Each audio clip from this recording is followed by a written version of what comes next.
Alors, mes amis, aujourd'hui, on va être invités à prendre de la nourriture solide.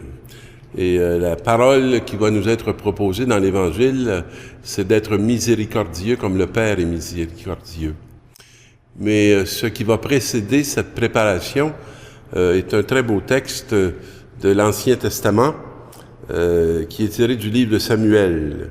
En ces jours-là, Saül se mit en route. Il descendit vers le désert de Ziph avec 3000 hommes, l'élite d'Israël, pour y traquer David.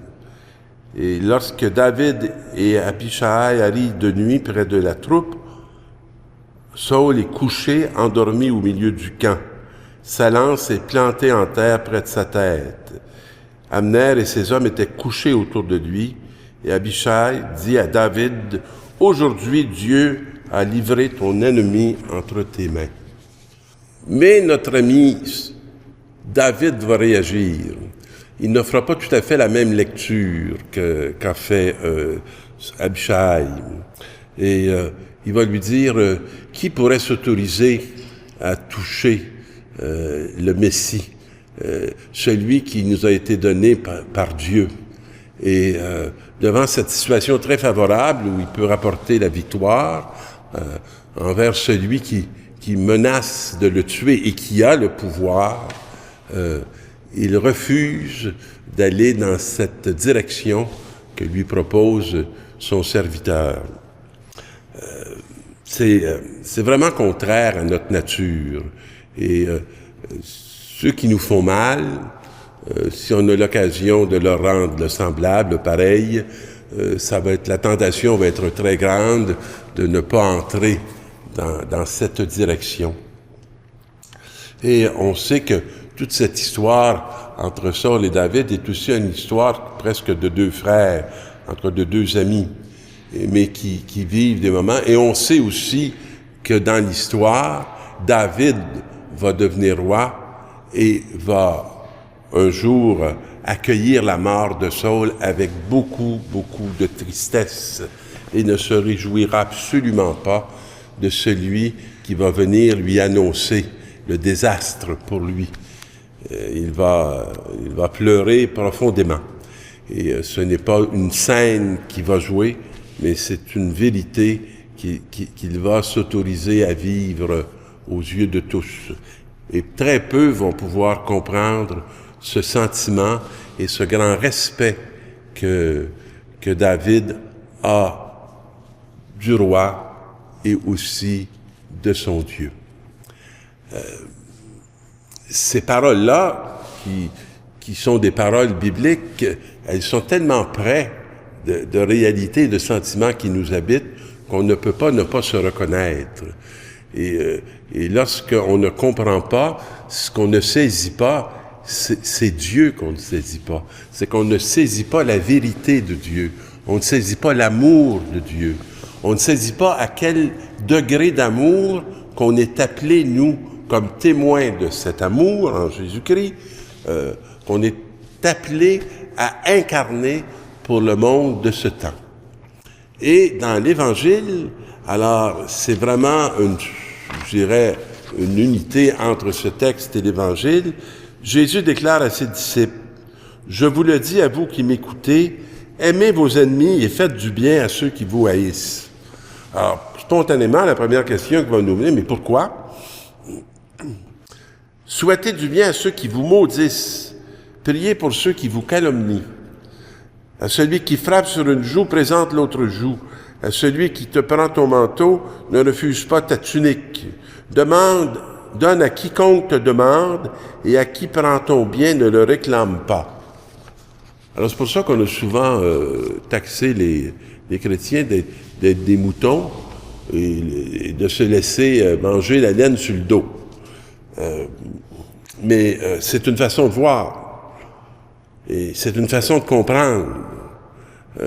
Ce n'est pas agir avec faiblesse que de se hisser à la hauteur de ces recommandations. Ça demande beaucoup de force, beaucoup d'humilité et beaucoup, je dirais, de conversion intérieure. Et si on fait une vérité, probablement que notre premier ennemi, c'est nous-mêmes. Alors, si on haït nos ennemis, on va assez rapidement s'haïr soi-même. Et vous savez qu'il ne faut pas s'enfermer dans les mots, parce qu'une autre place dans la Bible, on va dire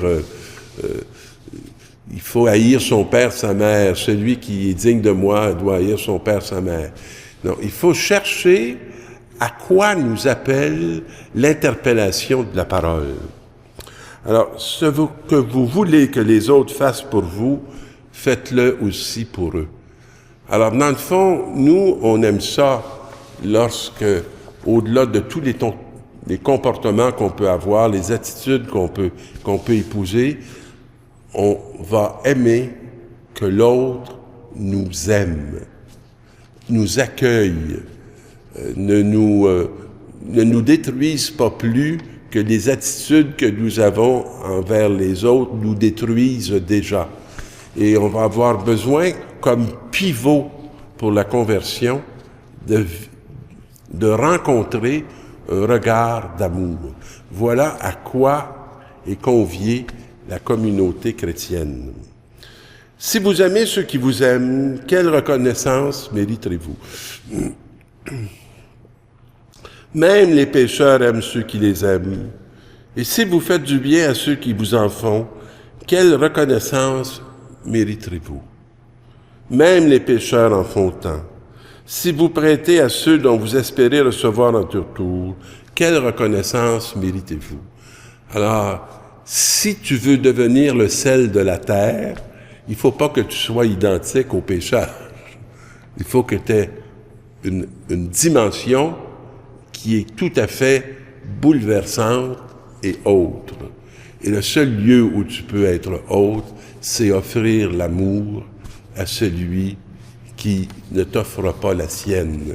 Et ne pas chercher à te faire justice toi-même, ou quand tu es appelé à attendre la justice de cet amour de Dieu qui est très attentif et très présent à notre réalité humaine.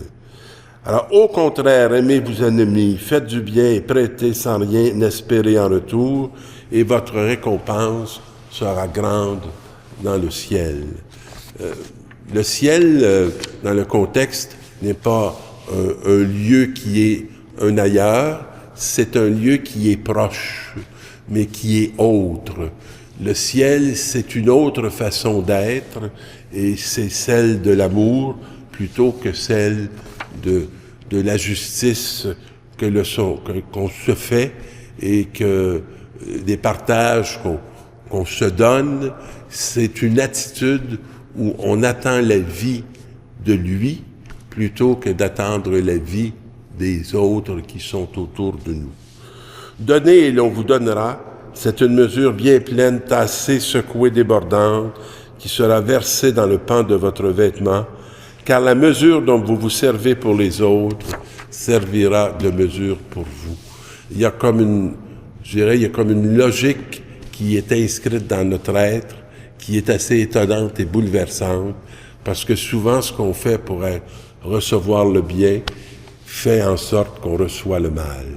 Demandons cette semaine la conversion et de découvrir le sens de l'amour des ennemis, qui est loin d'être une insignifiance, mais qui est une grandeur d'être dont notre monde a besoin pour évoluer.